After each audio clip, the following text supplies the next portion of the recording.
record? Okay, perfect. Let me just share my screen. Okay.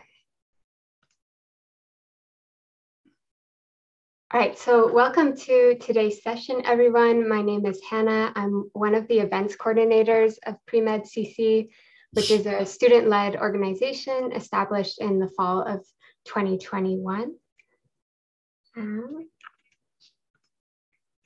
Okay. Our goal as an organization was to create an online program for pre-medical students at community colleges and universities with the hope of guiding the next generation of diverse and inclusive physicians. We know how challenging finding mentorship can be, especially in the middle of a pandemic. And while we advertise our organization as being for community college students, our events are open to anyone. We realize that finding mentorship and guidance in a pre-med journey can be especially challenging for first-generation med students, people that lack financial resources, or just those that do not know people in the medical field. One of the best parts about our events is that they are all virtual, so you can do it from the comfort of your own home or wherever you like. We typically have events on most Fridays from 5 p.m. to 6:30 p.m. Pacific Standard Time, and occasionally on Saturdays from 11 a.m. to 12:30 p.m. Pacific Standard Time. If you aren't able to attend the event, all of our sessions are uploaded onto our YouTube channel. Many of our sessions will end with a Q&A with our speakers. So any questions that you have can be put into the Q&A section of Zoom, and me and Lucia will read them and have them answered. And lastly, after you have attended our event, you can actually log into the PreMedCC website and complete the quiz. It'll have questions pertaining to today's session. If you do score 70% or higher on the quiz, you will be awarded a certificate to show that you attended our session today. Students that attend all our sessions this school year will receive a PreMedCC Scholar Award for all the hours of shadowing they have completed.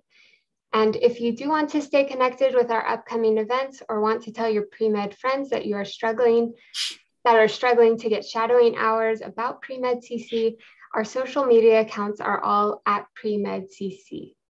And I will pass it over to Lucia.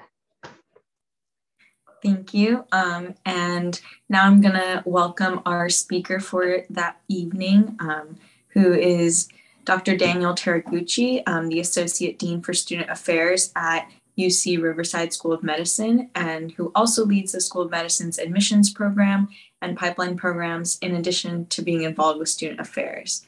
And he also served for 8 years as the Assistant Dean for Student Affairs and Director of the Office for Student Diversity at Johns Hopkins University School of Medicine, and then as the Associate Dean for Student Affairs at both Elson Floyd College of Medicine at Washington State University and at Carle, Illinois College of Medicine in Illinois. So we're very grateful that he was able to come for today's event. And yeah, I'll hand it over to you. Great, thank you for the introduction. And again, I apologize for Dr. MS Simmons, who really wanted to be here. I do have a little part to just introduce her if many people don't know her as well. So let me pull up the presentation here.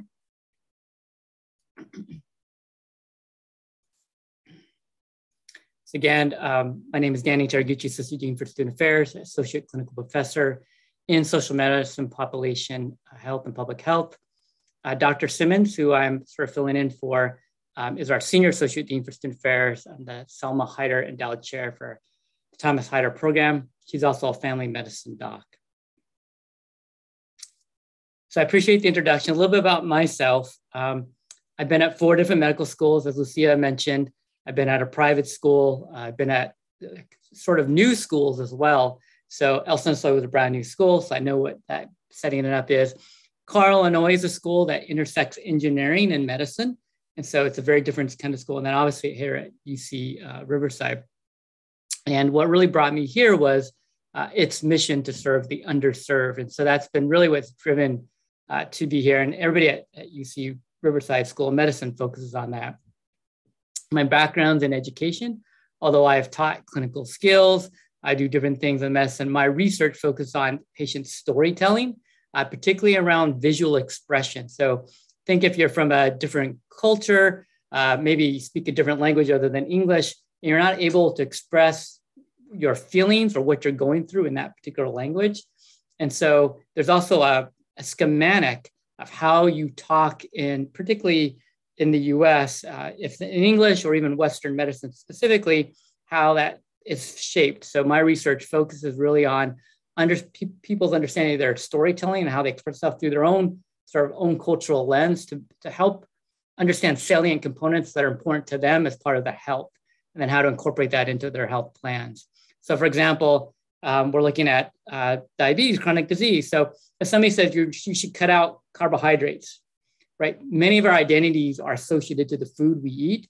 And by not eating those foods, they can be like, well, how do I do that and still be who I am? So that's kind of where my research is beginning to intersect, of how you look at that, those intersectionalities, and how you develop a more culturally aware plan to address whatever their health need may be. Just a little bit on Dr. Simmons. I mentioned kind of her title. She's from Mississippi. You see she went to Tagaloo College, which is a private HBCU, BS. And then she moved up to Brown University to do her MD and PhD. She also did her residency in Rhode Island. Her research is focused on HIV diagnosis, prevention, and particularly the impact on minority communities. So hopefully in the future, they'll ask her back to really share a little bit more about her background as well. So many of you, there's a point A and a point B, right? You're trying to get point B. I assume many of you are looking at going to medical school. And it looks pretty simple. You know, you start building your thing and your requirements, start working away, and you get to point B. But most of us know it looks more like this, maybe even more messy than that. And I think based on the questions I received, even thinking about community college, where this may really look differently than other pathways. So I'm looking forward to answering a lot of the questions that were posed at the very end, but happy to answer them as they relate to the slides that I go around. I did want to provide a clinician perspective about making your own path. So that previous slide, you know, there's a lot of ways to get to medicine, right? There's not one way to do it. And one of my mentors, he was at Hopkins. His name is Dr. Levi Watkins. He's now passed. He passed away in 2015. African-American cardiologist from the South. He's the first Black student at Vanderbilt. It was very interesting. The way he found out he got into medical school was in the newspaper. So that's how he found out. He also did the first defibrillator. So many of you see those all around, probably at airports, different places. But at the time he did it, he was the first person to put it into a human body. And there was a lot of feedback about, no, you can't do that. And him being a Black cardiologist is also about, well, should you be the one doing it? There's a lot of inspiration around him, around that. So I'm just going to show a video a little bit about him as sort of how he made his path. And I think hopefully inspire. I just want to provide a clinician experience since I am not a clinician myself. So let me stop sharing screen and see if I can get this video to work.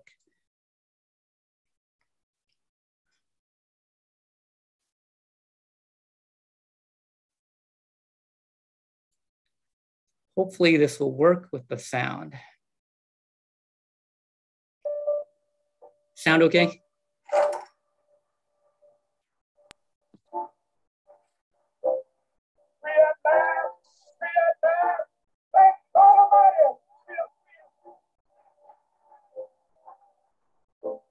I had been exposed to Dr. King and the whole civil rights movement. I was looking at what was happening at Hopkins, which was not too different from Alabama, to be honest. And so I was getting outspoken about what we should do about Black medical students, interns, residents, faculty, and so forth. He was never afraid to speak out and say things that needed to be said, but that no one else would dare say. And so these were things related to social injustices or just things that he felt the institution ought to be doing to be more welcoming to people from diverse backgrounds. When he got here, shortly after that, he joined the admissions committee. And within 4 years, the enrollment of underrepresented minorities in the medical school class increased by 400%. My brother-in-law, who had been with Dr. King, said, Levi, this is the time. He said, you know, don't make them too uncomfortable, but this is the time. So that night at the Hallstatt party, I set out my action agenda. I think Levi was an innovator in many ways, particularly with the internal defibrillator. When he actually put it into the first patient in 1980, that was a historic occasion because at that time, there was a lot of skepticism that this defibrillator was the real thing. And he persevered. They operated on the first patient, was very successful, and that set the stage for millions of patients benefiting from that work. What are the rewards for a surgeon? I think the first reward is your ability to impact, along with God, in saving life. And I mean not life down the road, but helping to save life immediately. Because, you know, most of my patients know they are lucky. They are lucky to be here. They know that even before they come. So I enjoy operating on them. I enjoy loving them. And I try to share myself with them and treat them as if they are my family, which they are. Levi was the conscience of Hopkins, you know. He kept us all grounded, you know, and he certainly was one to remind us about the spirit and the teachings and ideas of Dr. King. Obviously, that was the reason why in 1982 he was very instrumental in starting the MLK program. Hopkins, I hope when you see my life, you see tangible evidence of racial progress in America. We've come a long way. It did require struggle. It did require sacrifice. It didn't just have a Baltimore appeal. It had a national appeal. And many of the folks out there who had heard about the program wanted to be invited, wanted to come, and wanted to participate. And so I think that program has done a lot to remind people, not just here at Hopkins, but in the city, in the state, and in this country, about the ideals and teachings of Dr. King and what he stood for. And that there's certain things we should not forget, and that we should remember and promote and to continue to grow from. And I say, I know Dr. King is happy. He's happy because I think he's looked down and saw what we have tried to do at Johns Hopkins. I'm talking about Hopkins' diversity efforts. I think he's happy with the progress of his own dream. He was almost larger than life. To just everyone he encountered, he had a way of making everyone feel special. I think he'll always be remembered as a mentor, a role model, and a friend, a real friend. Thank all of you for coming. But you know what? My heart goes out to my students. Y'all know I've been at Hopkins 43 years. I gave my best.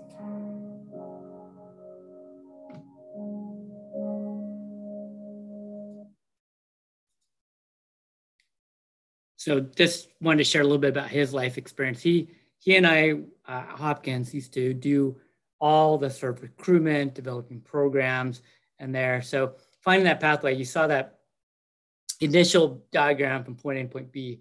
I always feel like that point B is always moving and what difference you're going to make. So that's going to come back a little bit back to my presentation about how to get into medical school.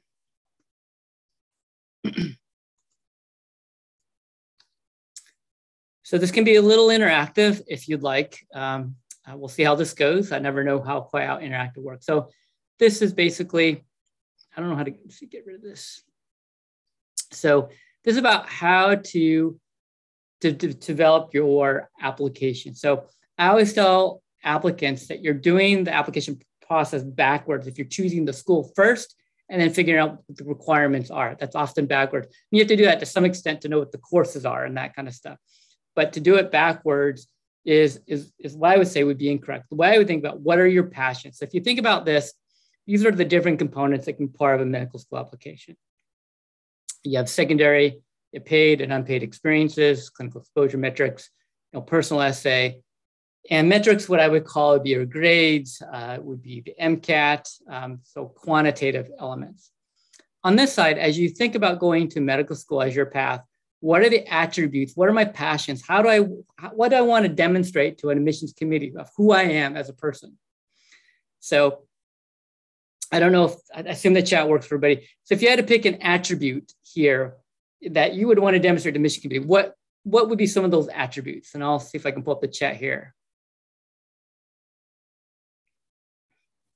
Otherwise, oh, they don't have chat? It would be only a Q&A? They don't have access to the chat. Oh, now it's open. Oh, safe. So if you had to pick an attribute, what would you pick?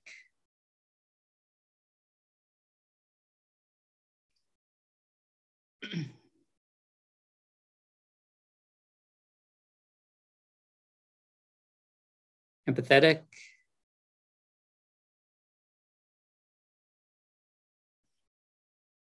There's more than one person on the call, right? Effective communication skills, not really an attribute per se. I think resilience, I know what you're getting at with communication skills.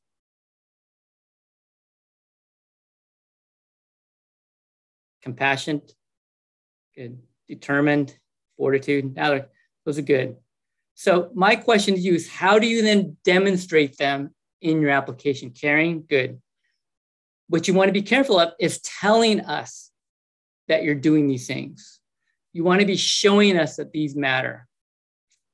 And you can shut off the chat if you need to for that. But that was really great. Thank you for doing that. So if you think of things like compassion, resilience, what does that look like, right? You shouldn't be doing it for the medical school. You should be just focused on doing it, what it means to you, right?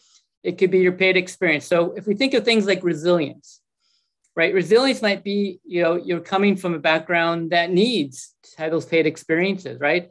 And you talk about that resilience throughout. It could be in your secondary. It could be also, you want to make sure there's a story to that where your recommenders are also talking about that component to it, right? It should not just be isolated in one specific area, right? It should really be talking about this in different areas. So I was reading I was meeting with a student. We talked about an interview, and she gave me her typical spiel about who she is. I told her by the end of that 15 minutes, I didn't learn anything about her. And she kind of looked at me funny, and she said, this is my undergrad, this is my major, these are the things I did. And we typically don't want a laundry list of things. We want to know what made you passionate about, what challenged you. So it was interesting. I was reading through her resume, and I see this little line on it that said she biked across the country. And during her interview, she said that she was shy. And that was something that really was difficult for her going through school. And many of you know, as you go to medical school, you can't be shy, right? You can be interviewing patients. You need to be vocal, give feedback, those kind of things. So I asked her, and if anybody's ever tried to bike across the country, you cannot be shy because you're basically asking strangers to help you, to house you, to help feed you, those kind of things. So I asked her, why did she do it? And it was only one line on her resume.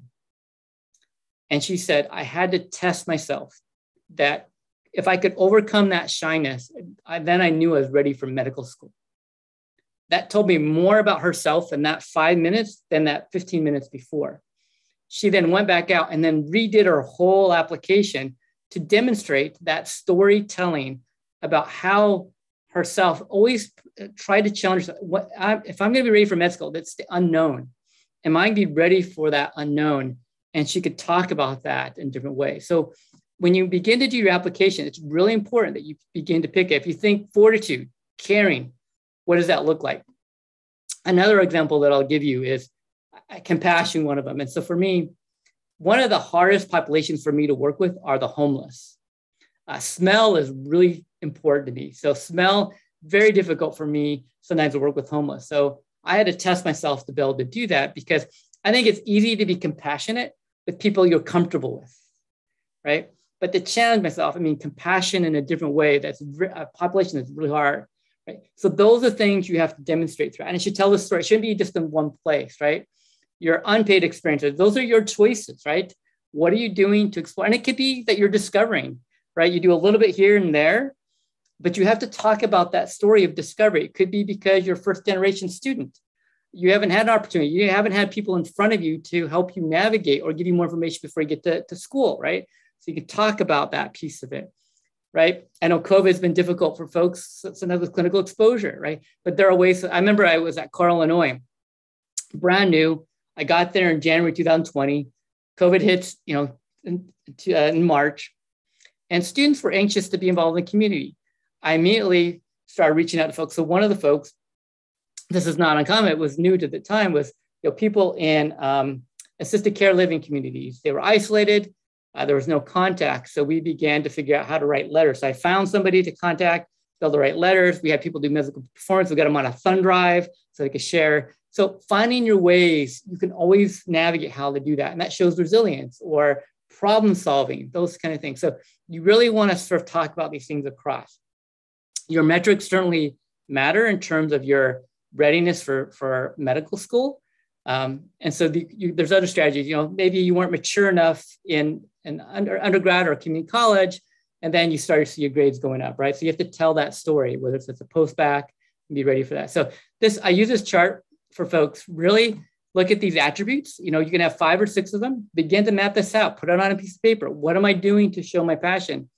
And this left side may change over time, but that's the story that you're going to tell, and it should be mapped out. And the boxes here is really, where does it show up in your application? It may not show up everywhere, but you want to make sure there's a well balance. If your attribute only shows up in one place, it will come out in the admissions committee. So that's why you don't look at the school first. You want to see what your passions are and then how you fit. We have a question that actually fits into this discussion, and it's, who was your most memorable med school applicant and what attributes did they have?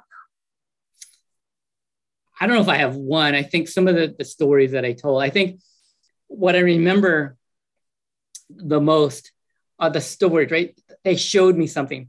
I can tell you that the applicants I don't remember are the laundry list. I was part of this club. I did a conference. I went here. I did this research. I don't remember those.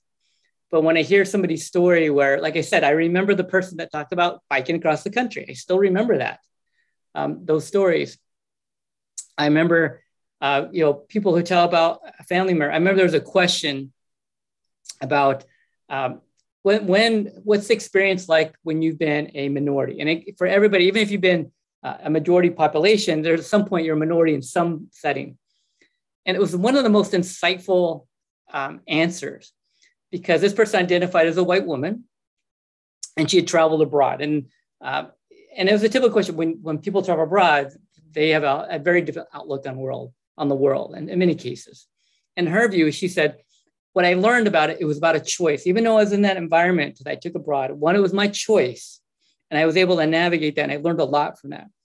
But I realized that there are people in certain circumstances where it's not a choice, and they're faced with this minority engagement, whether it's being dismissed or having to navigate how to translate to many different cultures, stereotype threat, that it's not the same experience. And I thought it was so insightful that they understood this difference between every day you wake up, you got to engage in this. And for her experience, it was a choice. So I think it's really that insightfulness, that helping explain things. And there's been some that I remember where they failed a course. And I remember them just sort of talking about, I was not mature enough at that point. I had to explore the world and really understand what it meant to be ready to be a physician, and just wasn't ready. I thought I was ready, but I couldn't manage. I had life going on. I really should have took a pause. I addressed everything. I knew I couldn't power through it. And if you ask a lot of medical students, and even when I sort of mentor medical students, when life happens, which happens to everybody, their typical response is, I'm going to power through it. That's never a good response. It is typically what is done. And I think what I call a professional behavior in medicine, when physicians don't know something, they call it a consult, right? They do consults all the time. I imagine Dr. Simmons, she's a family medicine. If she needs a consult for infectious disease, she's going to go to Dr. Well, she's HIV, maybe not HIV, but she may know a little bit about infectious disease, but she may do renal, she may go to, imaging, so she's going to radiology, she's going to do a consult. So I always tell a professional behavior is, gosh, I am stuck. I don't know what I'm doing. I should do a consult. And that's a very good behavior as a physician. So those are things that I remember where they've had a lot of insight. They tell a story across what they're doing. The other thing that I would encourage you to do as you think about your application, if you have something that looks somewhat negative in your application and it's obvious, don't ignore it. Many times in the application, you see, people have bumps along the road, but you need to explain it if it's obvious, right? We see it. Then if you don't explain it, we're going to assume you're dependent on us filling in the blanks, and you don't want us to fill in the blanks. And what the formula I give people is 10% is the issue, 90% is how you grew from it, right? But you still have to address it, even if it was, and it could be like, I had a family member pass away. My mother was really sick. I had to take care of them, right? Some of it was just you're being a young person who is struggling through school and didn't have maturity to address it. And that's fine, but you need to address that and show how you grew from it. So those are things that we remember, and you don't want to leave up interpretation to an admissions committee.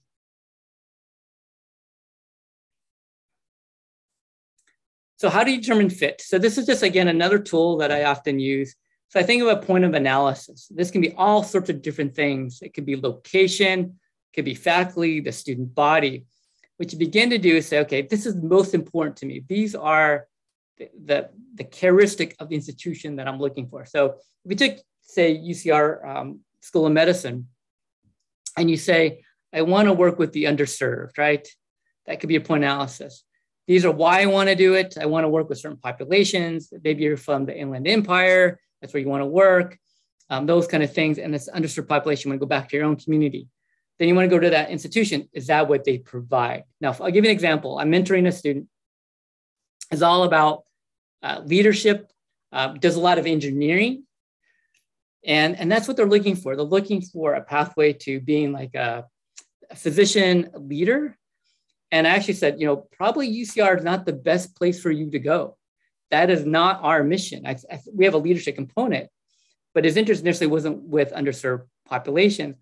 Could still apply, but finding the match of that might be not the best piece. And so I actually recommended they might apply to Carl, Illinois, which is an interim-based intersectional medical school, right? So it's finding that match. That was a better match, or some place that focuses on the leadership component. And so those are things that you have to do. You shouldn't apply just because you can apply. Now, depending on how competitive you are, so if you're less competitive, you need to be more broad, right? If you're more competitive, you can be a little bit more narrow. So I always tell people, as you apply and figure out what are your deal breakers. So depending on how competitive you are, I think of 3 categories. You have your reach schools, the ones you have a really good fit, and you have your backup schools, right?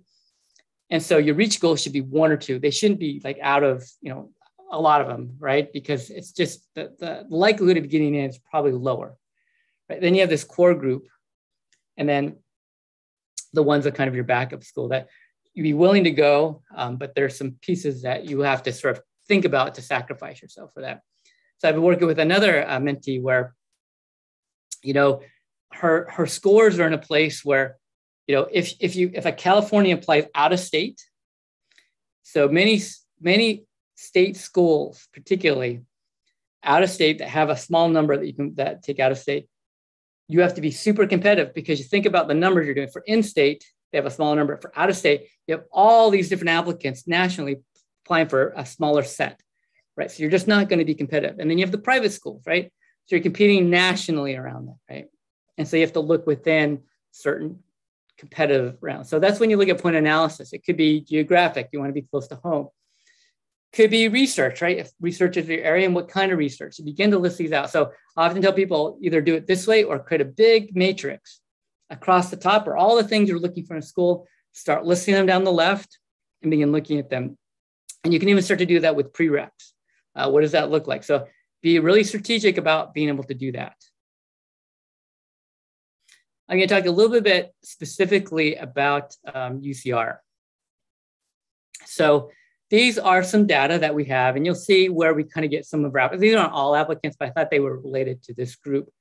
And you see that people applied in 2020, where they came from. So certainly UCs get a majority, but look, the number of starting community colleges, those that were admitted and those are enrolled. So that means 11 here were admitted to UCR School of Medicine, 11 declined us and got in somewhere else. There is a good track record from people from community college getting into UCR and actually coming here. And you'll see over time, we're pretty consistent around that.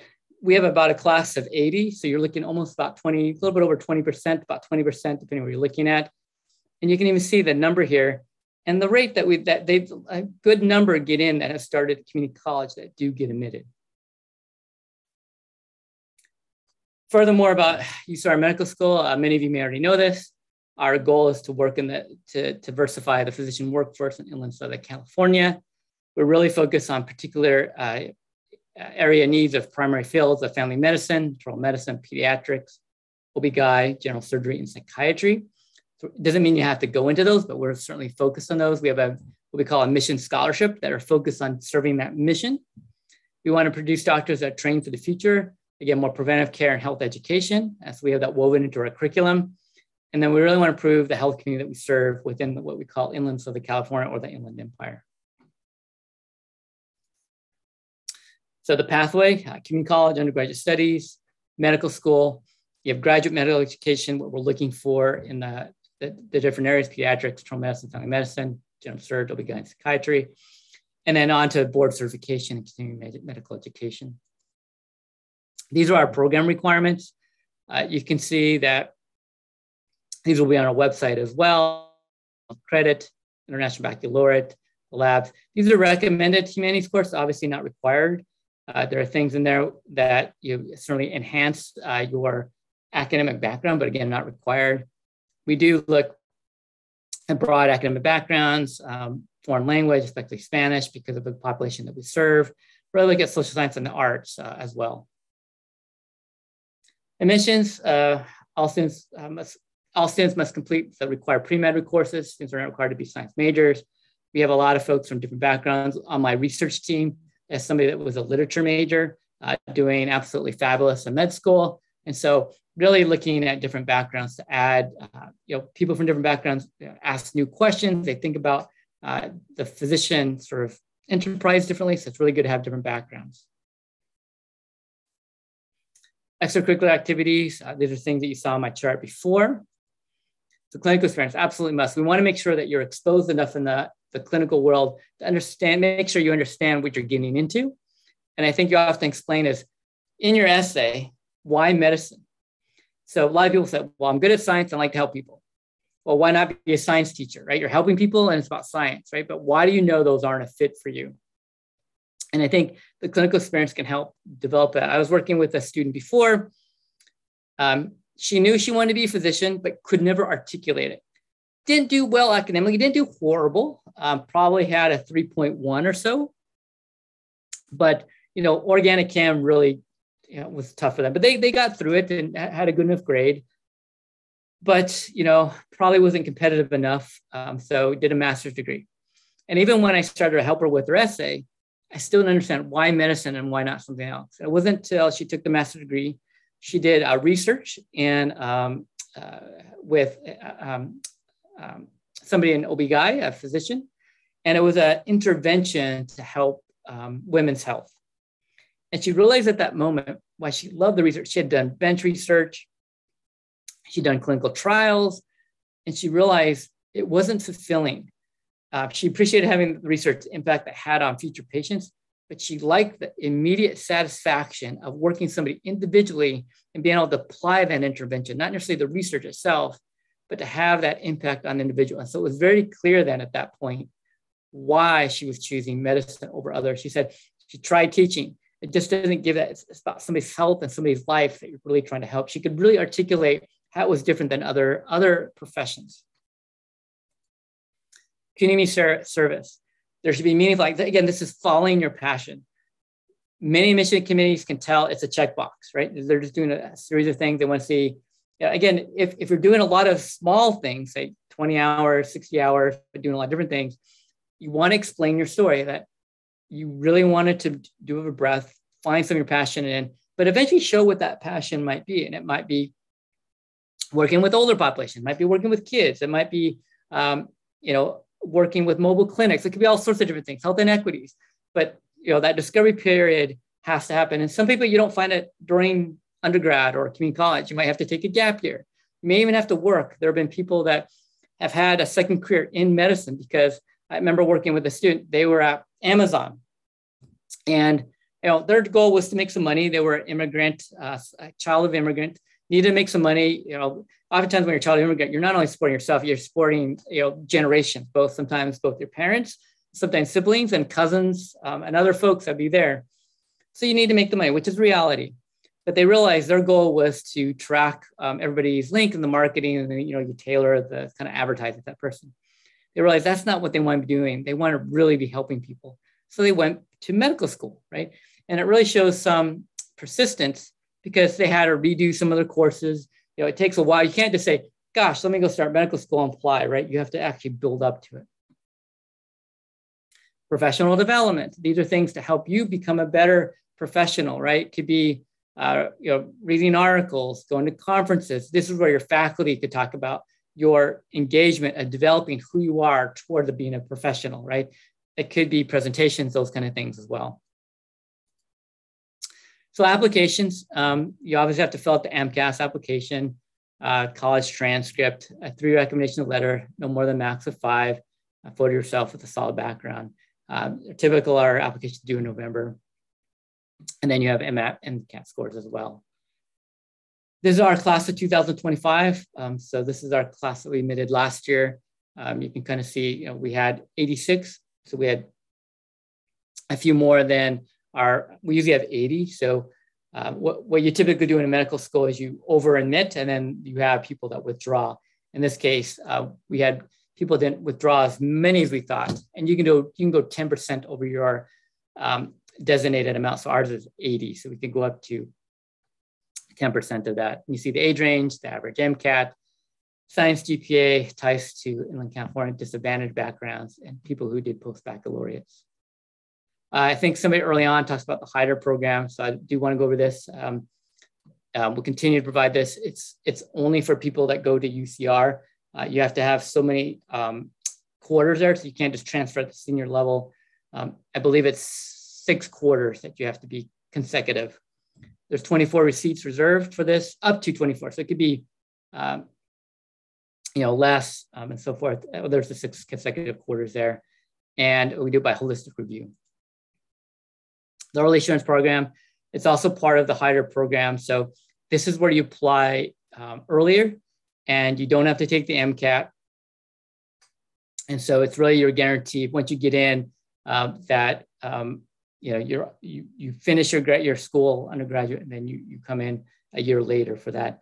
It's usually around 10 applicants, no more than 10 that qualify. So a lot of people do apply. I think we had 126, but you have to go through UCR to be able to do this. And it counts as part of a hire. So say if we have 24 seats, then if 10 of them are early assurance, that leaves 14 left for the overall Hyder program. Early assurance program, it's 4 consecutive quarters that are there. And you have to have, it's a little bit higher. So in terms of GPA, if you have to have a 3.40, and BCPM is your biology, chemistry, physics, and math. So if you do not meet this, you cannot, you can certainly apply, you're not going to get through. This is a threshold you must meet. MCAT is not required. Again, that counts to 24 seats. Should go through, most UCR applicants go through the regular application cycle. And then I'll pause there to see if there's any questions for the remaining time. There's one question asking, what makes a good Thomas Hyder Early Assurance Program applicant? Which I don't know if you wanted to expand on what you just went over. Sure. I mean, you got to meet the GPA, and the best way to do it is show your passion, right? Like it's like any other application. One, the grades matter because you're getting early assurance. We want to recruit you early on for your academics. So you need to make sure you do that.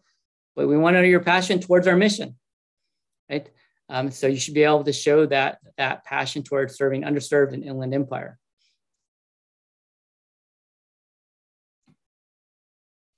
We have a couple other questions, I guess in particular to the application. So someone asked if your quote unquote spark into medicine isn't just a single thing, but rather like a compilation of consistent experiences. Is that considerable or respectable? Say it one more time, the question. Yeah, I think they're wondering like if in explaining your spark into medicine, does it need to be just sort of one single experience or can it be multiple things? Again, it's your story, right? So not all medical schools are built the same. So say, for example, some people have a family member, it could be a loved one with a certain health condition, and that's inspired them around that. And so say plastic surgery. I remember there was a student who had a very difficult time as a child because she had a deformity on her face. And it really, as you know, as kids, the way you perceive getting picked on, different things, that really affected her self-confidence. She was allowed to, so you could see in her application, that's all she did. Research in that area, focus in that area. But again, you have to pick a place that's really focused on that particular area, and that's what they're focused on, right? It wasn't necessarily for underserved communities, so it would not be a good fit, particularly maybe for UCR. Doesn't mean they're not a good medical school application, right? So if you have a variety of things, again, what's your story? Why are you doing the variety of different things? Are you doing it as somebody told you to do a checkbox? Or are you doing it because you really want to discover, say, you see people, they did teaching. They did that for a little while. Say they went to do nursing. They did that for a little while, but they want to talk about, okay, they bounced around, they did other activities. They always drew back to medicine. We want to understand why. So again, it's telling a story. So there's not one answer. You ask me what the story is, I'll give you 100 different answers because it matters on individual. There's not one way to do it. I mean, you got to hit most of the boxes to some extent. You can't apply to medical school and not ever been in a clinic, right? But you may start to pick clinics that matter to you, right? But sometimes you just got to get into the clinic, right? And just explore, but you want to reflect on what that clinic was, being face-to-face with the patient. There are times where somebody was really moved by a patient's inability to get to the appointment, right?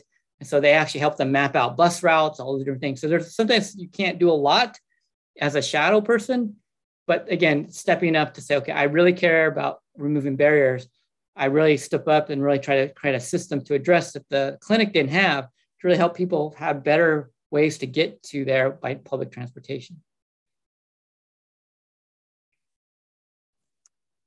Thank you. And then the next question, or another question, is how important is an applicant's research experience to UCR, and does the type of research matter? So you're gonna hear me like a little bit of a broken record here, right? My question back to you, why does it matter to you, right? Why is research important? You shouldn't be doing it to get into UCR, right? You should be doing it because it is something you love and you want to do. How it relates to UCR is what our mission is, right? So how does that research relate to our mission, right?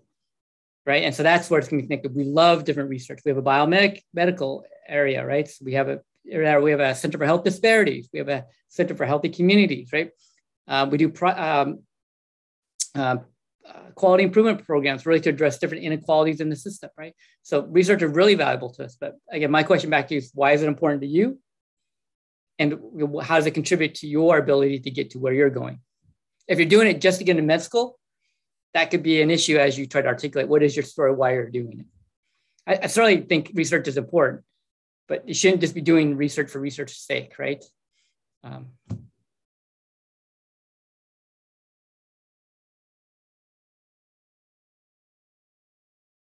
We do have a couple other questions, but I don't know if you want to save them until the end, just so you can get through your presentation, or answer them now. I'm done with my presentation. Oh, okay. Okay, great. Then someone asked, I believe they're asking about kind of like a strong upward trend in grades. And I think their concern is like having a med school just rule you out automatically based off of your metrics. So UCR does not have a threshold. You will see certain medical schools that will have, you must have a 3 point whatever or whatever. So the only one that really is a published threshold is our early assurance program, which is a 3.4. So that's your BCMP. So there's no moving from that. But upper trend can be good, but you do have to look at different medical schools. If they do have a threshold, you can look at, there are even some schools that are begin distinguishing graduate information. So they may not look at your BCMP, but the way it's calculated is everything together. So if you have a very low BCMP in particular, they really look at that grade versus your overall, right? If you can do a post-baccalaureate or a master, if you want to make sure you have a heavy science so that GPA can go up, right? But if you have like a 2.8 and you have so many credits, it's upward trend to go over a 3 point. It's going to be very difficult. There's not so many courses. You have to take a lot of courses to be able to move it, right? So you have to begin looking at different schools and different things that are in that nature. And so upward trend is always good, but it's hard to make up the difference sometimes when you get to at the very end. But you can do a postbac. There are some schools that do count graduate work separately from the overall, and they will count that. But there are not as many schools that are very clear about that. But if you're under the threshold, it's very hard to get an exception from that for people who have published that. So we don't have a published threshold. Thank you. And then this next question is kind of stats, but how many shadowing hours does the matriculated student typically have at UCR? I don't have a number per se. You certainly need some. We have some that have very low numbers for COVID, but it depends what you mean by clinic. So sometimes they've done things where they're caring for a family member, right? That can count as being exposed to that. Some people that speak, the parents may not speak English, and so the children have played a role in translating. So they've gone to doctor's appointments. So they're very familiar with the health, engaging in that way. So those can count. The goal of clinical experience is, do you know enough about medicine to understand what you're getting into? That's the goal of it, right? And if you've had 20 hours and it was all telemedicine during COVID, that's not going to be a good indication that you have enough exposure to understand what you're getting into, right? But say in those telemedicine, you've had a sick grandmother that you've been the primary care person for, and you're going to have hundreds of hours for there, right? But you got to, again, tell that story about how are you ready for medicine, how you know it. You certainly need some. There's no magic number. There are some schools that have specific amounts. So you can have anywhere from 200 to 300, but I've seen people get in as low as 40, 20. Again, it depends on we look holistically what that is. The goal of it is, do you know what you're getting into? So when you explain your essay, do you know how medicine is and how you're ready to be at that next stage? Thank you. And this is sort of piggybacking off of a couple questions ago, but someone's asking kind of the range in terms of GPA for admitted UCR students. I've seen, again, it's contextual. There's not like a way to, counting numbers is always difficult. So some people, we've had people that have been to, say, 12 different post-secondary institutions. They've gone to 6 different community colleges. They pick up credits here and there. They've gone to 3 undergraduates and finally graduated from one, right? So their GPA is all over the place, but have great life experiences. And so sometimes that counts in terms of the journey, what that looks like. But in terms of range, they're typically, in the kind of anywhere from low 3s. I've seen some under 3 to some extent, but again, it tells what the whole story is. Do they have graduate degree, right? What does that look like, right? But typically you want to look around at least at 3.3. I always tell people a 3.0 looks very different than a 2.9, even though they are statistically not much different, but from a readiness, it can matter. There's actually a chart. You can actually look this up. If you search, if you look at MCAT score and GPA, it gives you the percentage of your ability to pass step 1. And there's a chart. So on the left side is GPA. On the top is your MCAT score. So it takes all the data from medical schools and you can actually look down. So if you say, this is my MCAT, this is my GPA, it'll tell you a percentage of matching. So we look at that all the time in our admissions committee. So somebody that has a 3.1 and a 5.4 say 520 in MCAT, right? They sort of counteract each other, right? Because they show you can pass, right? So again, it's the full package of what you look at in terms of your GPA. I mean, you certainly need good academics, but there are people who have done their undergraduate and now 10 years from their undergraduate may not be as relevant for them at that point, but they've had a graduate degree. They may even got a doctorate in something, and now they're coming back from med school, right? That undergraduate's 10 years old, right? And so it can vary. So the range does vary, but you want to be in that area of, the threes, area 3.5 is good, 3.2. But again, I can't give you, say, a 2.8 to 2.9. It really varies on the story of the individual. So I would just add to this, there are outliers. Yes, there may be somebody with a 3.0 that has gotten in, but again, there's a context to it. And there are people with 4.0 that don't get in. So there's even some research that looked at people who have high MCATs and high GPA struggle a little bit in medical school. That's because they haven't struggled before. And so they don't know that feeling. Everybody struggles in med school. It doesn't matter how well it's a lot of information. And so there's some components of that. They're not socialized to kind of work through those struggles. So it's the first time they've experienced it in medical school. It can be really difficult for them. So there are high metrics. That's why we look holistically at the application. Thank you. And the next question is more towards a specific situation.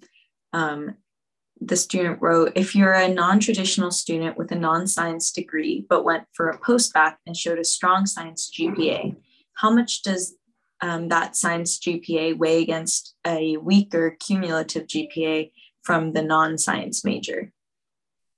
We look at the BCPM, right? We want to look at that. I mean, it's most of the time, the cumulative GPA is higher than the science one, most of the time. So we do focus on the science, but also we look at your MCAT to make sure you're doing well in those categories as well. So again, it's the full picture. Not one component tells your full story of your readiness for med school, right? So I think certainly taking a postback, heavy in the sciences, and you do really well in that, tells a really good that you're ready to go. And a lot of people that, maybe an undergraduate didn't do a science, they did music, right? We're really good in there, and they need the sciences to do a postback as well. So, but it's the science, making sure you're ready for the rigor of the science. Thanks. And someone asked that you mentioned including storytelling in patient care plans. And they're asking if there are opportunities for med students to learn about this as a med student in the UCR curriculum or in extracurriculars. There is some, not maybe specifically. So I'm only been there at UCR, I've been there since September of 2021. So this is my new research. So right now I have a medical student, an undergrad working with me. The hope is to make it a little bit bigger for people to do that. So there are certain components. Now you can take medicine and humanities. And I don't know if people have heard of graphic medicine. So this is using comics. And this is a new field. It's not necessarily a new field. These are in Japan in particular. And if anybody that knows anime, cartoons are a big part of that particular culture. Any of you, I think younger generations may not do this very often, but if you ever bought something and you want to read a manual, I don't think any people read manuals anymore. If you buy something, I think you just start playing with it. But if you go to work in professional setting, you have handbooks, right? You have manuals and policies you're supposed to read. So what the Japanese did was create comic books to tell the story of a manual, right? So you're actually more likely to read it. So they've taken this concept and how do you explain very complex medical information in a comic-based format or tell stories? So these are things that are coming out. If you look up narrative medicine, you do a search on it, it's really about storytelling. It's for the sort of physicians to begin understanding the perspective of the patients, right? From a different storytelling. So this is coming out. Mine is really using visuals. So imagine you having to do charades to explain your health expression of what you're going through. And the notion is, the example that I give is somebody, their knee was hurting. And so the physician does a really good job about, here's what's wrong with your knee, this is what you have to do rehab. But nobody let him tell a story. And his story was, he missed photography and he loved doing landscaping. So his knee hurt so much he couldn't go up into the mountains and take his photography. Once the physician knew that, the whole conversation of rehab was totally different, right? The motivation is there, why they're doing it, those kind of things. And so that's where this is starting to weave in. You start to do social history. At UCR Health, they do what they call the whole person. They have checklists that they begin to talk about all the different salient components that are important to you as a person. And so those things are very important as they come around to storytelling. And that's the arts, JAMA, the AMA journal has a whole section on arts and medicine. And you'll see wonderful things that come about from that.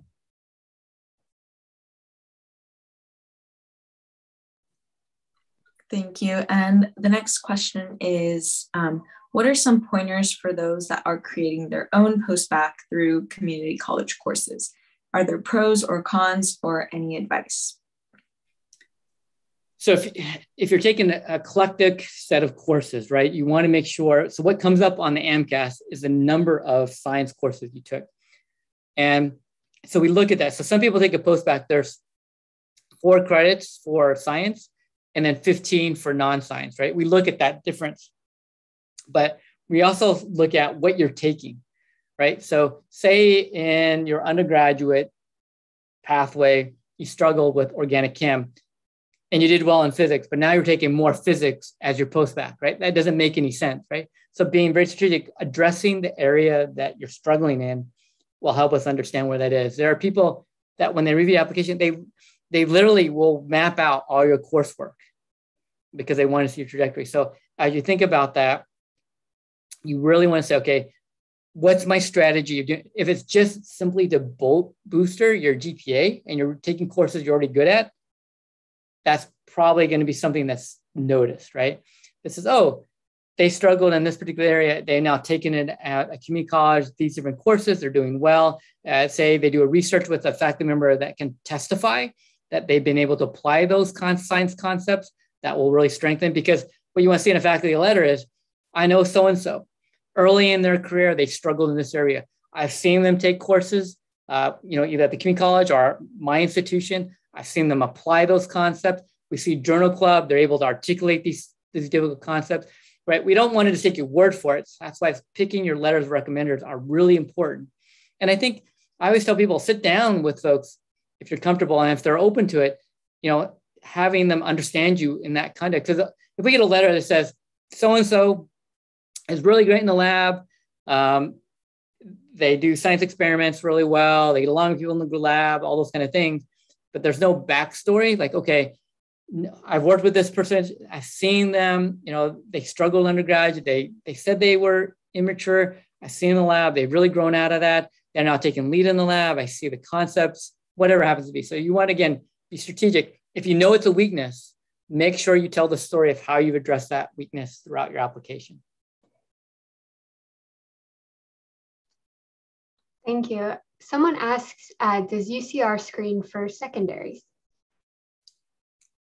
Mostly if you are out of state, right? Because they don't take out of state. So you have to be in state. So even then you have to show ties to California. So almost everybody gets a secondary.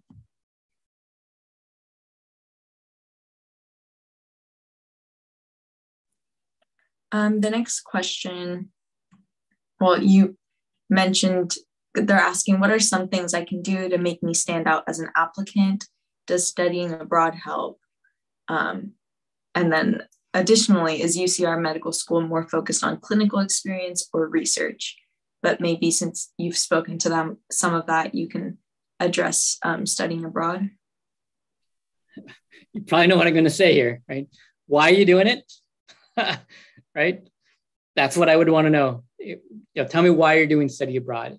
We don't look for it or against it, but we want to know why you're doing it, right? What's the story that you're doing it? So it's part of your experience.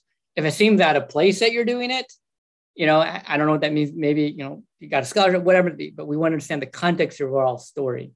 I will answer, for UCR in terms of research and other, clinical, we have what we call longitudinal ambulatory care experience, which is working with the primary care. That starts the second week of you're in medical school. that goes for your 3 years. And that's really great because you get to learn about, be with patients. It also helps to remind you. So a lot of times the first 2 years of medical school is a lot like extension of undergrad. You're in the classroom a lot learning from books. So having that clinical exposure early on really feels like you're being a doctor, right? So you do that. It also reminds you how much you don't know. The story that I tell is somebody comes with hypertension, you're like, I know nothing about the heart. Then you're studying cardiology. So I better study cardiology. I better go to an anatomy book, better understand how it dissect it. So it gives you kind of relevance of needing to understand that. A good way to explain kind of what our curriculum looks like, at least in the first 2 years, we have clinical skills, doctoring, and case-based learning. So clinical skills is teaching you how to talk like a physician. Doctoring is teaching you how to behave like a physician. And case-based learning is teaching you how to think like a physician, right? So you bring in all those components, right? So you have the skills, you have the way you think about it, and how you talk about that. So those are how things that we have put that together. Third year, what you call your core clerkships, you got to do that. And then as you go in your fourth year, you're doing what we call away rotations, selectives, and deepening your knowledge in your field that you're going to go into. Someone asked kind of two questions. So does UCR accept community college prereqs? And what about if someone is at a community college for longer than 2 years? So where you get your prereqs, it doesn't matter as long as they meet the course level that you need. Like I said, we've had people that have been at like 6 different community colleges, they've taken a credit here and there. For whatever reason, they've had to do that. So the length of time doesn't matter to us. So it's not like you have to do 2 years and then do transfer to 4 year. Again, we want to know your story, right? And some of that richness of why you've had to move. Sometimes it's your parents had to move around for whatever reason, or you had to move up north, NorCal or something like that to take care of a grandmother. So you took a course there in the meantime, right? So that the time of doing it doesn't matter as long as you meet our requirements.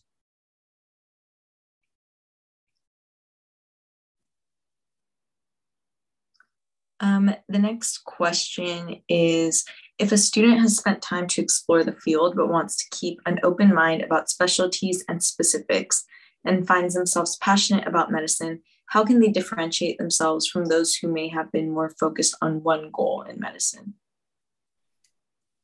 Again, you need to tell your story, right? You're not comparing yourself to somebody else, right? You need to tell, this is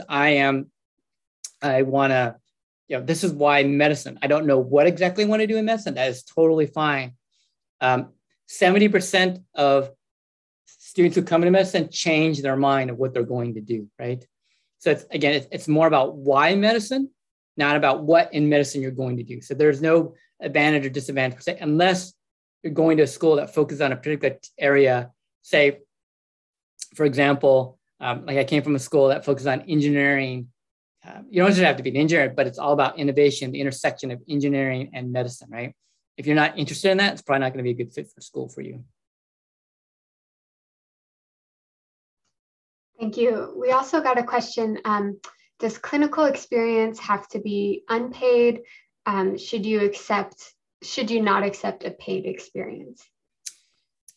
So generally, it doesn't matter. There are some schools that do favor what is paid and unpaid. But for UCR, we understand the population of students that we want to come to our medical school.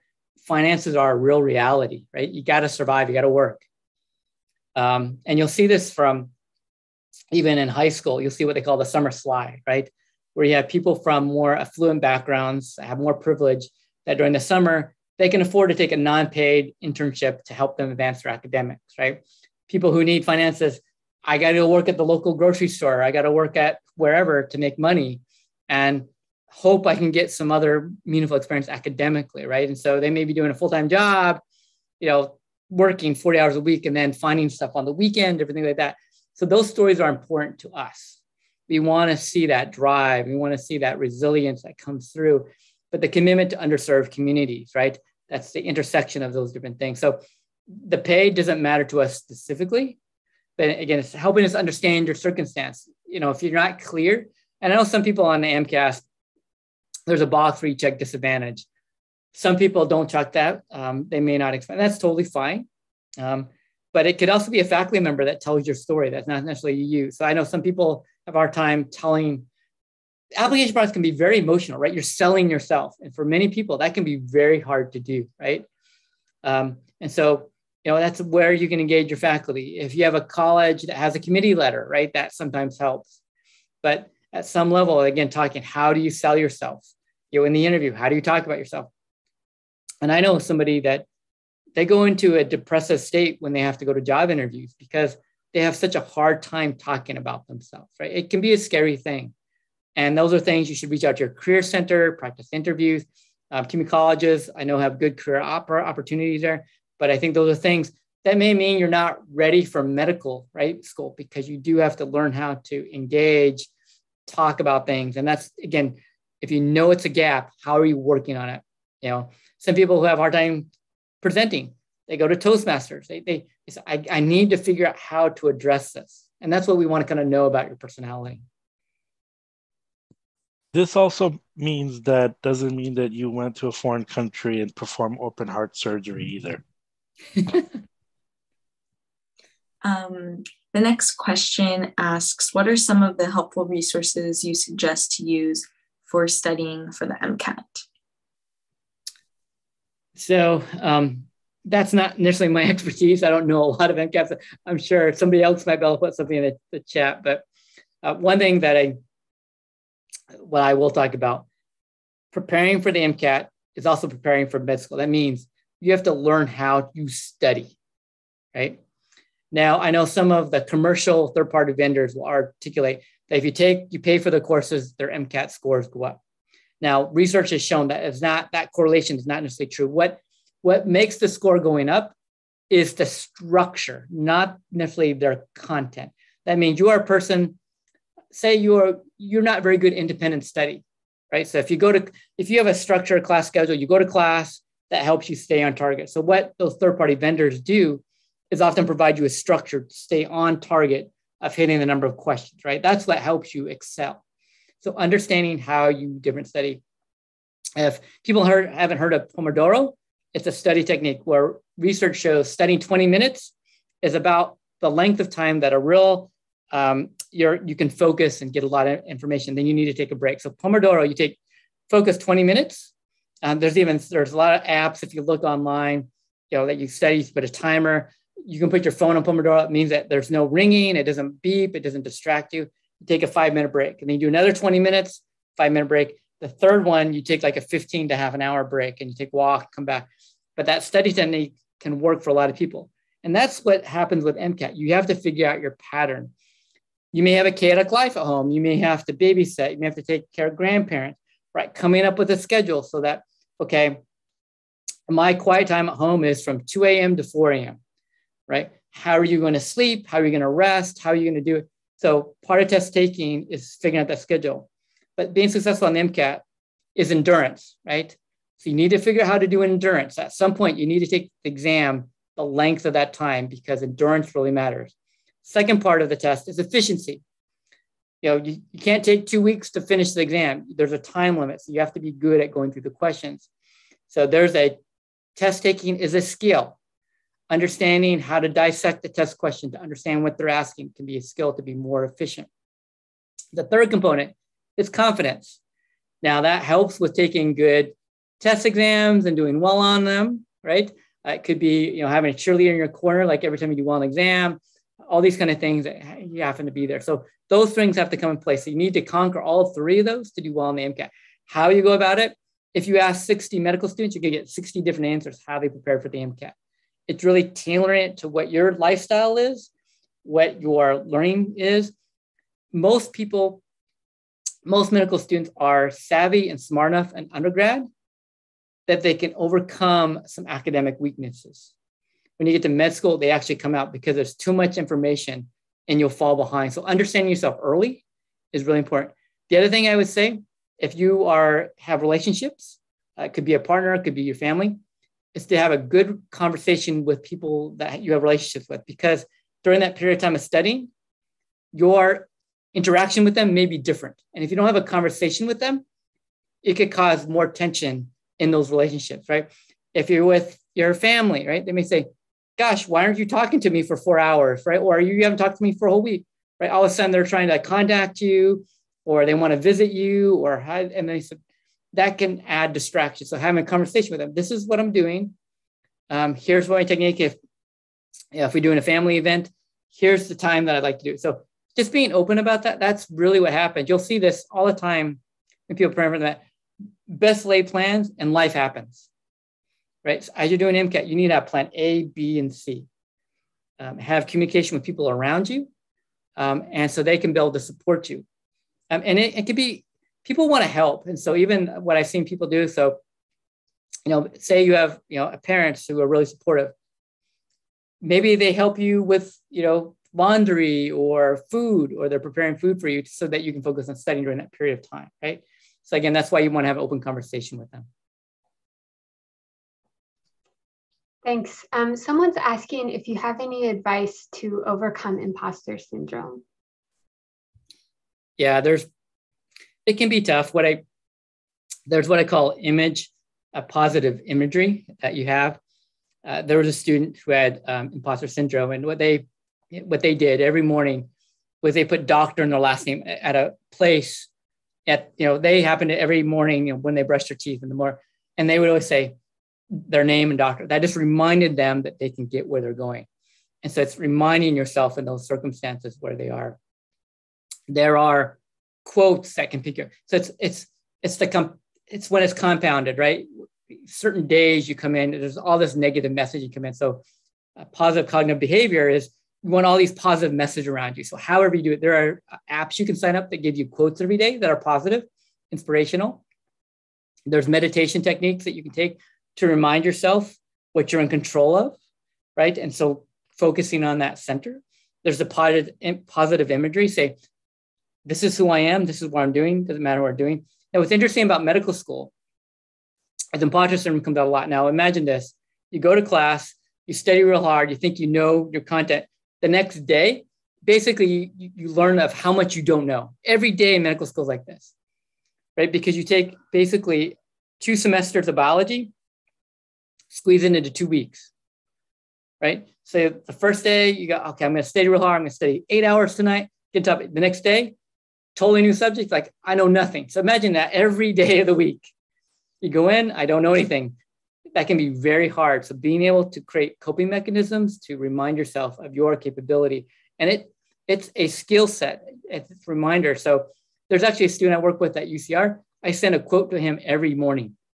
I've been doing that for 3 months, just to remind them that somebody's looking over and believes in that person, right? So it's how you stay focused. It could be a part, and this again, helping with people around you. At one of my medical schools, it was really cool. They engaged their entire class. And so they got the list of students, and they asked everybody to, whoever you knew on the list, provide a compliment. Those students then took those compliments, put them anonymously, and they would send them to those individuals. So when they had a bad day, you would have this email of all the wonderful things that people thought about you, right? So there are ways that you can engage people in your relationships with to help you do those different things. So it is something that you can do. You can't avoid it. I mean, I get it day in, day out. Like, can I really do my job? And some days you're like, I have no idea what to do, including this present. I mean, I was told about this presentation yesterday. So I'm like, oh my, I'm not a clinician, right? I thought, how am I going to represent Dr. Simmons as a clinician, right? So you have to kind of pick yourself up. What are my strengths, right? What can I add? So I'm sure Dr. Simmons and I, she would deliver it very differently, but it would be very Dr. Simmons, right? You're getting very me. So hopefully, I have my own securities of being a non-clinician, right? So I have my imposter syndrome being in a medical field, being a non-clinician. So it happens to us at any stage. Thank you. And the next question is, if financial and economic struggle was a key factor in your life, how can you include experiences for work that says more about you as an applicant, shows resilience, etc., but the experiences aren't necessarily relevant to medicine? I think it's that story, right? So you think about problem solving. Many people who have, struggled with finances and still have made it, it's amazing the skill set they have, right? They whether they're working 3 jobs or they have to find something, they have to find paid research, so that critical thinking, that problem solving can come in. So again, it's articulating that. It's not that you just say it, it's also having your recommendations say, like, gosh, I know this person, they were in my lab, they were working 2 jobs, and they were still on top of everything. And, they came in early, all these different things. So having people articulate it as well as yourself.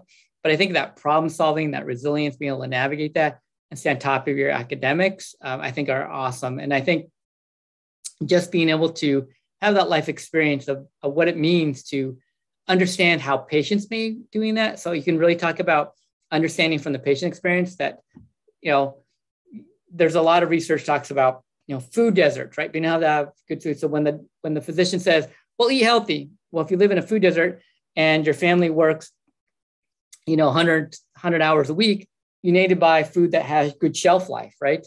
They're not going to be fresh food, right? You may only be able to go to the store once a month, right? So you can bring that insight of what the patients might be going through. Travel, right? I'm learning, I'm new to Southern California. It is really hard to get around here without a car, right? And if you can get around here without a car and being savvy with that, how, whether it's asking for rides, having friends, whatever it happens to be, how do you navigate that and understanding how patients may have to do that? I was just talking to a medical student tonight, physician shortage in Inland Empire. It took me 3 hours to get a doctor's appointment. Now I realize my privilege in there because I'm at a job, I can keep my phone on and just listen to it while I work.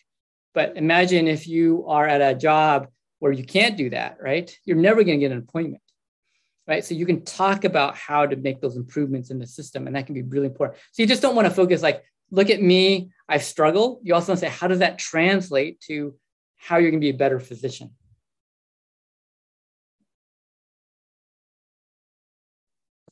I know it's kind of a little bit off topic, but I work in the emergency room, and what we do with the first year residents, we work in an urban trauma center. We take them out the first week to a lot in Oakland, and a lot of the places in Oakland, and many of them have never been in those communities. And so you get to interact with homeless people and people that are very much on the margins. Yeah, I had a mentor. I call it the shopping cart exercise. And it sounds a weird test, but so they were doing a screening for homeless, right? And they're trying to get incentives for the come. So they're giving out food and different things, and nobody was going it. What they discovered was they all wanted a shopping cart, right? If you think of homeless, they need stuff to carry their stuff in. So that's why I think about, what do people need? Like everything they talked about, they were coming from the perspective of who they were, not who they were trying to serve. So I always remember the shopping cart test. So they provided shopping carts.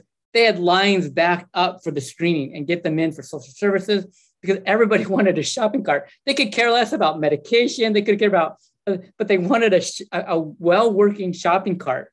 And so I always remind myself, oh, me as a person that has a home or a place to go to, shopping carts aren't important to me, right?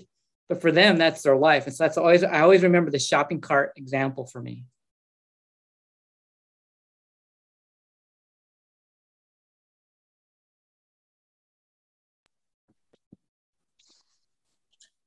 I think we have another question, and I know some resources were put in the chat, but they're asking for any tips on how to find or ask for mentorship.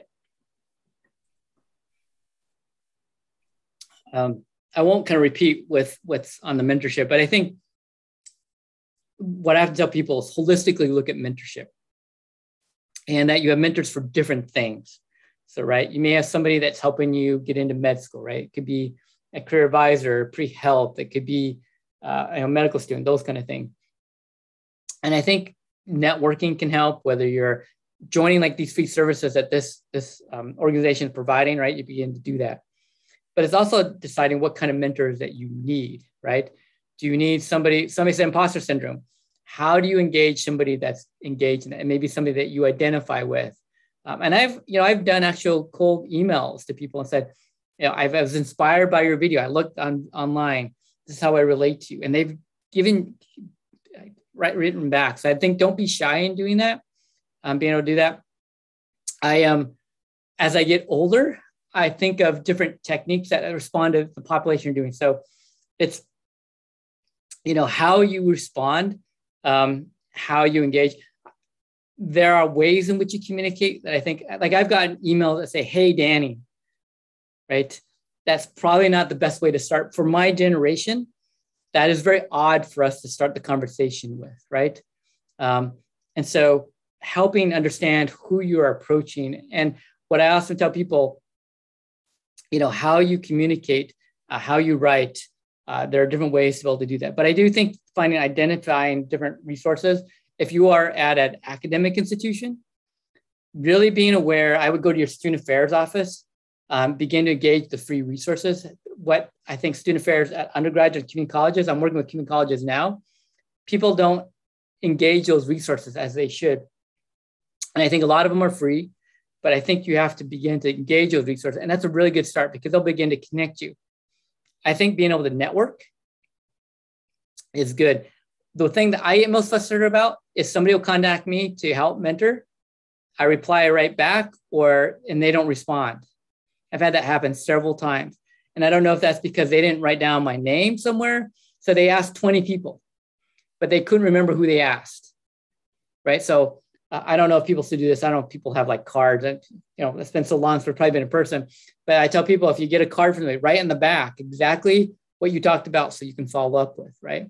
It's, if you've talked to 20 people, it's maybe hard to remember. But for me, I may have met thousands of people.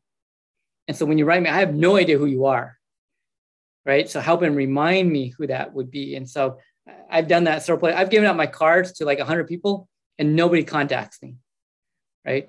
So I think if you're going to ask, I would make sure you follow up, right? So I think building those skill sets, but I think engaging your community college or whatever academic institution you're at, there are free resources that can help you build to do that. And even if you look online, there's a lot of different resources that you can begin to do. I do think it takes some courageousness. I'm an introvert, so those are hard for me to do. And so I think you do have to think about what that means for your personality. But I have a very close net of mentors that fill specific needs. So as an introvert, we tend to be very strategic and programmatic the way we do things. So I have very specific people that reach out for specific things. Extroverts just reach out, right? So it depends, again, who you are as a person, how you approach mentorship. So I would just add this, and we've said this at a couple of other meetings as well. One of the strengths of going to a community college, you're in very small classes. So organic chemistry now is taught with 12 students. Your organic chemistry professor minimum has a master's degree. So he or she probably went to undergraduate and took classes with other pre-meds who are now physicians, or in graduate schools that, and so you're spending 10, 12 hours a week in your organic chemistry class or in your general chemistry class. Your professor is a great resource. If they've been there long enough, they probably know former students that went to community college. My experience was my organic chemistry teacher found out that I was interested in medicine and, oh, my wife is a doctor. Do you ever want to talk to her? And I'm like, okay. And then also, oh, and by the way, one of my really good friends when I was getting my PhD in chemistry was in medical school, and now he's a associate dean out of a medical school. So those these people are gold mine, and then you're spending 12 hours a week with them. Ask them, get to talk to them. They may not be physicians, but I'm pretty sure they would know somebody.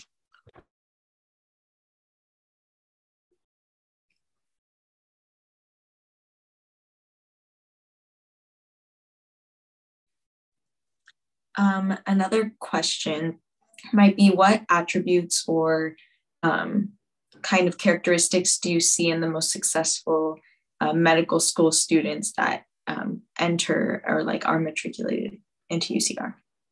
I bet you Hannah and Lucia, you can now answer this question. You know what I'm going to say, right? Yeah, know thyself. Yeah. I mean, they're all over the board, right? It's really presenting yourself. What we're going to look for is alignment to our mission, right? So we're looking for people that are committed to the Inland Empire. We're looking at people for underserved, focus on health and equities. Now, how you get there and what you tell a story, right? You can be from a very affluent background, and that's okay. It's really, what did you do with that affluency, that privilege to really address the things that we're most interested in, right? You know, if it was creating medical devices to really change an enterprise or an industry, that's really great because you're going to help lots of people, but that's not our mission, right? And that's okay, right? So it's really finding your own attributes and talking about, but committed to our mission. So it will vary what those are. So there's not like one, you know, here are the three things, go make that happen, right? That's not how we look holistically. You got to figure out how you're going to navigate medicine and find your passion, deliver that, and find the school that best matches your passion. I think we're getting close to time too, right? Yeah, and I don't think, are there any additional questions? There are no more. They may be afraid to ask because I'm going to say know yourself. Yeah, and I think people can ask anonymous questions, and but some people don't ask the questions here and go read on blogs and get bad answers.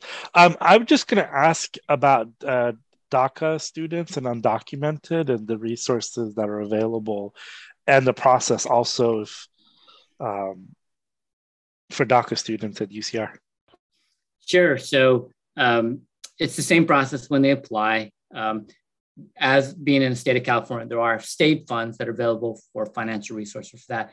Obviously, federally, resources aren't designated for DACA individuals, but there's no particular screening for that. It's really just you apply the regular route, and there are financial resources internally that we have. We also have private foundations, private donations that support DACA individuals that don't qualify for federal funds as well. So we do encourage people to apply that are DACA, that have ties to California and ties to the Inland Empire.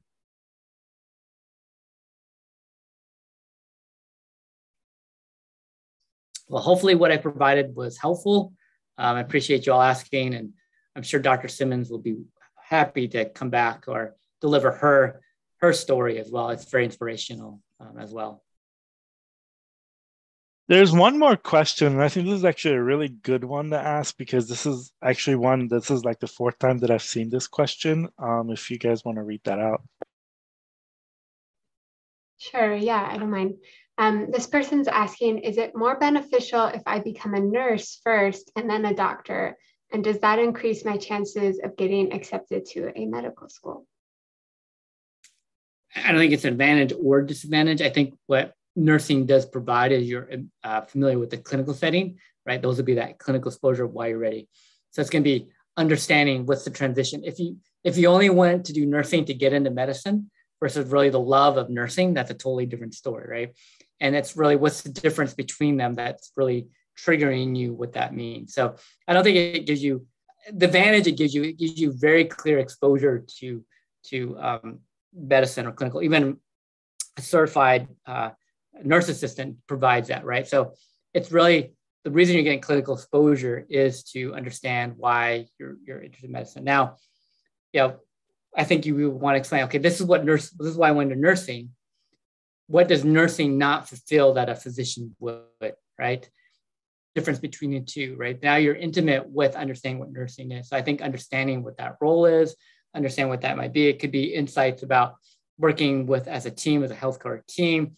It could be the level in which you engage leadership in different ways. I mean, it could be all different things. So I think it's really, why did you do it?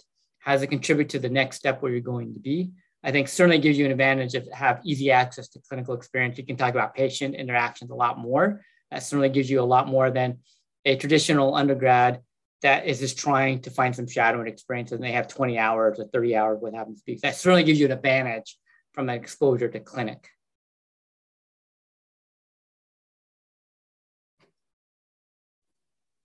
Okay, well, I think those were all of the questions.